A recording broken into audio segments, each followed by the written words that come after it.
Hi, and here we are, Unit 13. I wanted to start by appreciating the discussions from last week about spiritual emergency. That's not easy material. It's not easy to really go into um, somebody else's suffering. It takes a lot of compassion on our part, a lot of openness on our part to read about somebody else's difficult experiences. And I think also it's difficult in a way because we really are all on some spectrum of spiritual emergency. By that I mean not that we have had spiritual emergencies necessarily, they're fortunately pretty rare.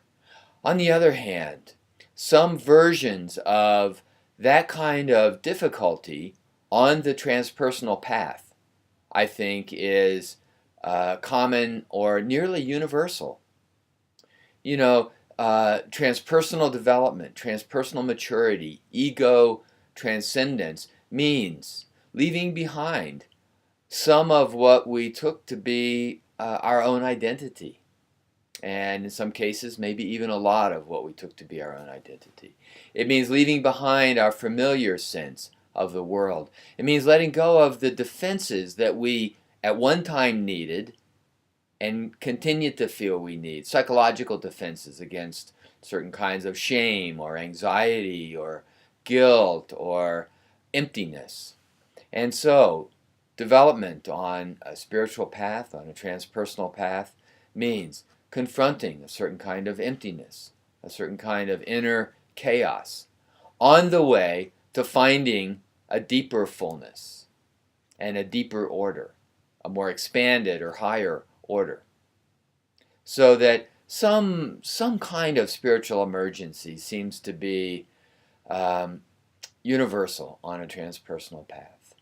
And my sense is that if we can understand the extremes of spiritual emergency, then it's easier for us to deal with what happens more often in a more common, ordinary way to the rest of us. So some of the principles for how to deal with spiritual emergency seem to apply. Having an understanding and a framework, having a strong social support network, taking care of ourselves so that as we confront the difficulties, our bodies are strong, our emotions are resilient. So some of the guidelines for dealing with spiritual emergency, I think, apply to all of us on a transpersonal path. So you might look back at last week and see how do those apply to you now.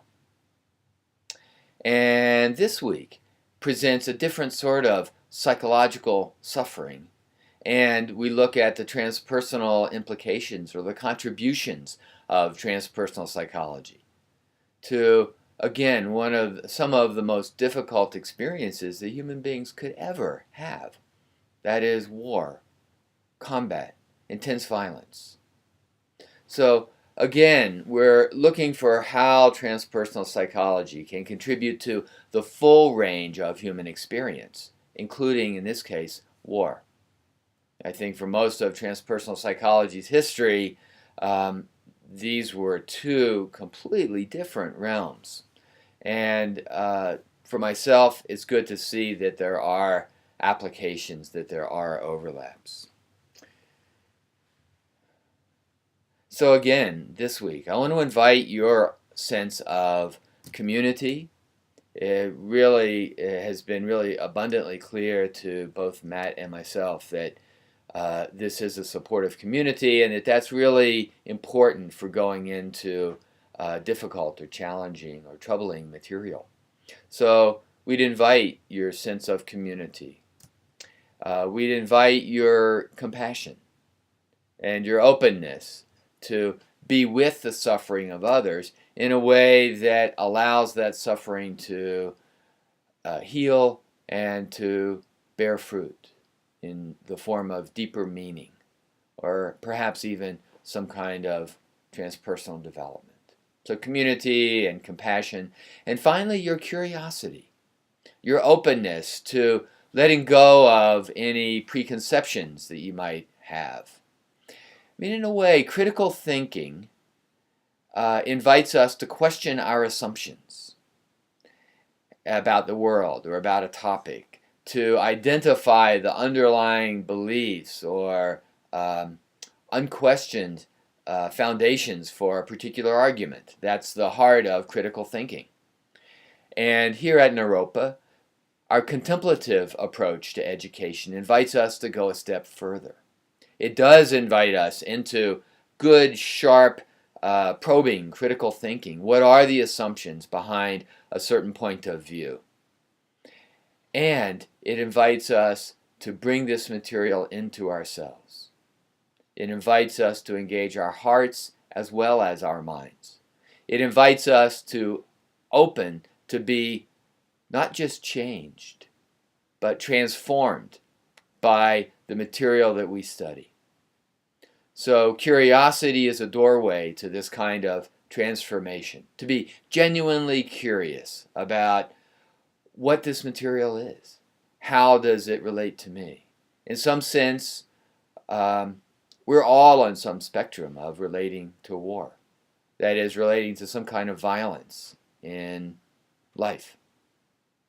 So maybe by understanding the implications and applications of transpersonal psychology for war, for a combat zone, we can better understand the applications of transpersonal psychology excuse me,